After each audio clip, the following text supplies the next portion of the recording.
સ્વામિનારાયણ, જય શ્રી રામ, રાધે રાધે, હર હર મહાદેવ।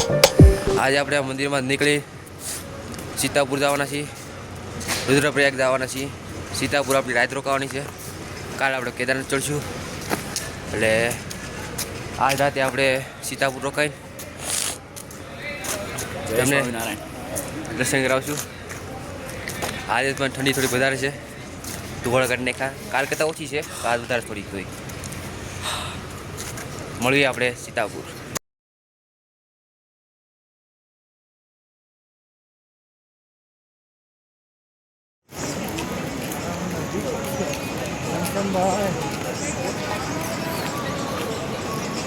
તો અત્યારે આપણે વિષ્ણુપ્રયાગ દર્શન કરવા આવ્યા છીએ।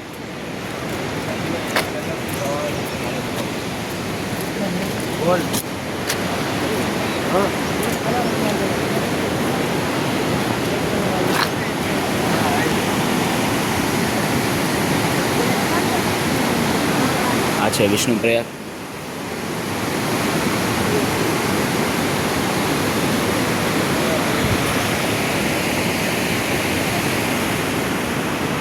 तो थोड़ा साइड में जाओ तो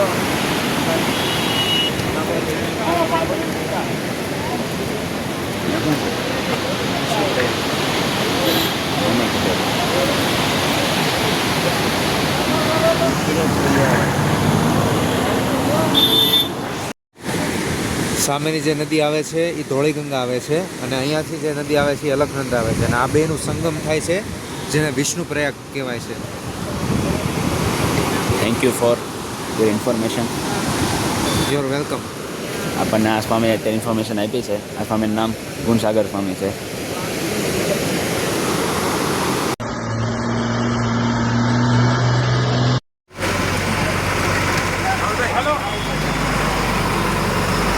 તો આપણે ગુપ્ત કાશી આવી ગયા છીએ।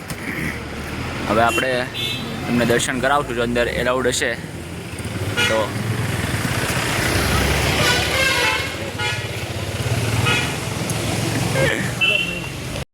તો આપણે પહોંચી ગયા છીએ કાશી વિશ્વનાથ મંદિરમાં। તો જો આ છે કાશી વિશ્વનાથ મંદિર।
ત્યારે શિવજી ત્યાં વારાણસીમાં મળ્યા નહીં, એમને ગોતતા ગોતતા છેક અહીંયા ગુપ્ત કાશી સુધી આવી ગયા।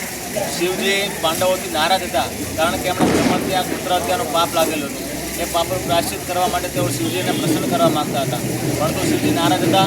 એટલે શિવજી એમની મુલાકાત ટાળવા માટે આ ગુપ્ત કાશીના સ્થાનમાં નંદીના સ્વરૂપમાં રહ્યા।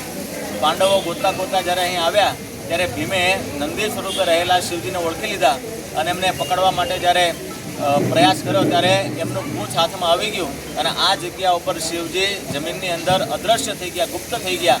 પરંતુ એમનો ભક્તિભાવ જોઈ અને આશીર્વાદ આપ્યા કે જે અહીં કોઈ આવશે એમની પાપ મુક્તિ થશે અને મારી ભક્તિ જે કરશે એને મારું ધામ પ્રાપ્ત થશે। એટલે આ સ્થાન પાપ વિમોચન, પાપથી મુક્ત થવાનું આ સ્થાન છે, આ ગુપ્ત કાશી સ્થાન છે। અહીં ભગવાન શિવ અર્ધનારીશ્વર હતા। શિવ અને સતી એમનો પવિત્ર સંગમ અહીંયા છે। અર્ધનારીશ્વર સ્વરૂપે ભગવાન અહીં બિરાજમાન છે। આ ત્રિશૂળ છે અને અહીંયા એક નંદિકેશ્વર પણ છે, જેમના દર્શનથી પાવન થવાય છે। જય સ્વામિનારાયણ।